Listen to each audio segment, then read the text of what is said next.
Live rise. Let's be clear on a few things.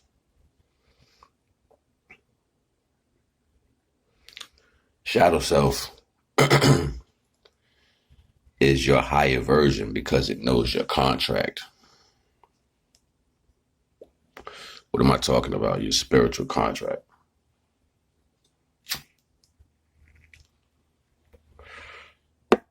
And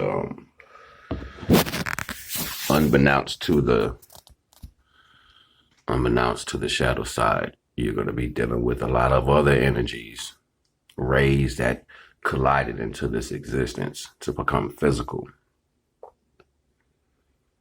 So the shadow side is what holds your contract, what you came here to do. So innately, you're going to feel like there's a right and wrong aspect because there's a push and pull, there's a no and a yes. So our minds gravitate to right or wrong with these things. That is not even a particular. Right or wrong has nothing to do with no and yes. Those are two different circumstances used for the similarity of the benefit.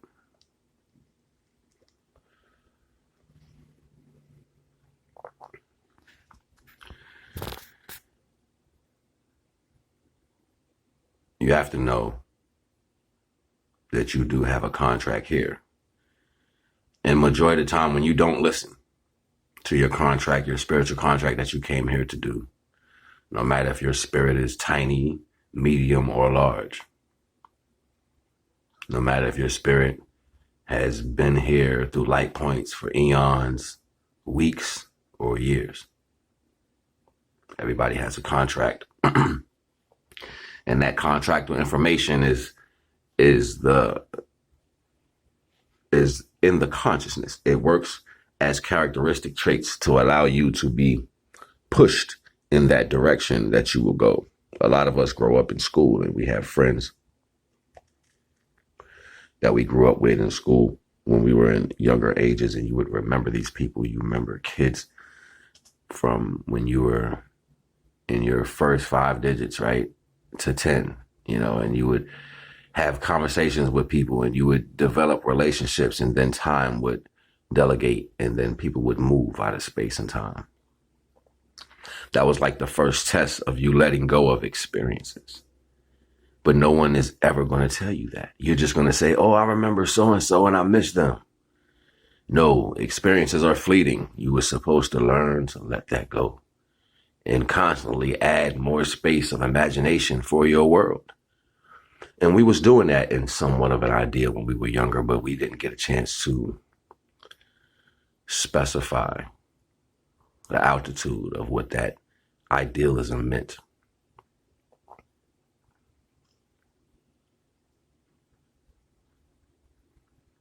You have a spiritual contract. And when you are off your spiritual path, you deal with a lot more of what the world has to offer. You deal with more sickness, more failure. You deal with more of being lost. You deal with more grief. And you end up being the same thing or connected to things that do not serve your spiritual contract. These are the worldly things that we want to put other terms on. This whole life thing that we're dealing with is as simple as that. One comes from the dark where everything is perfect. The light even came from the dark. That's how it was formed. How do you think it was able to be seen or to do its contract? The sun has a soul, probably has lots of them, or a very large one. That is not my information, but what I can say, it has a job, and its job is being done every day. And before it was that, I can see it as a seed that manifested out of the darkness when it grew to its height. From what world, we do not know. That is not something I can ever say unless the divine allows me to tap into that to see the process of a sun being made, or inevitably me speaking on this at this moment indicatively shows that that is who we are.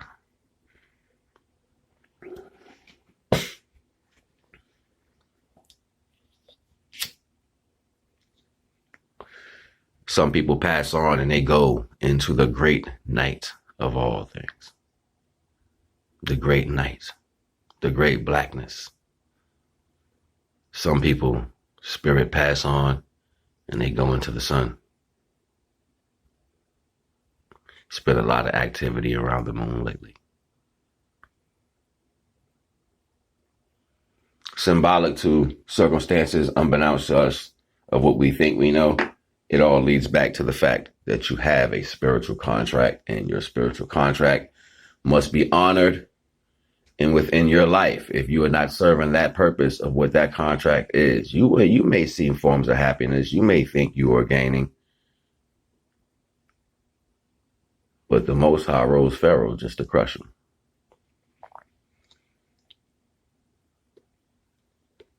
I don't use these terms and these stories as when I say things like Pharaoh, the Most High, crush him.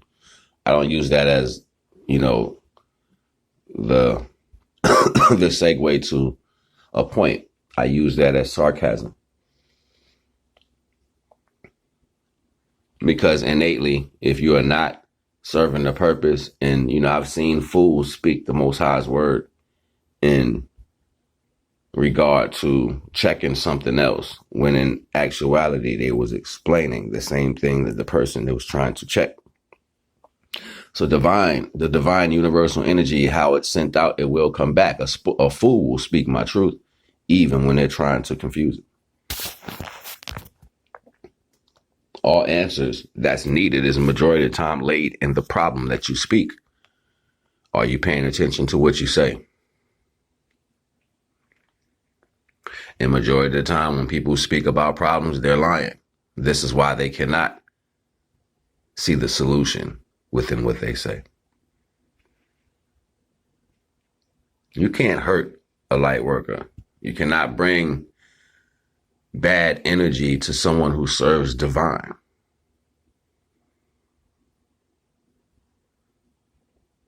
I said yesterday in my bill, I don't even look at them or towards the intention. I just be.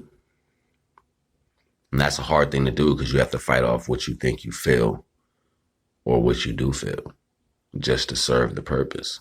Put down one thing to gain something else. It's a constant. It never changes. It never changes. It's always a constant. You're steady putting it down just to pick up something else. One knowledge that served you one point is no longer true to you now. And this is where dogmatic comes from. A dog is only going to remember that energy you left at that time. It's going to stay on that one energy until you return to show it something else.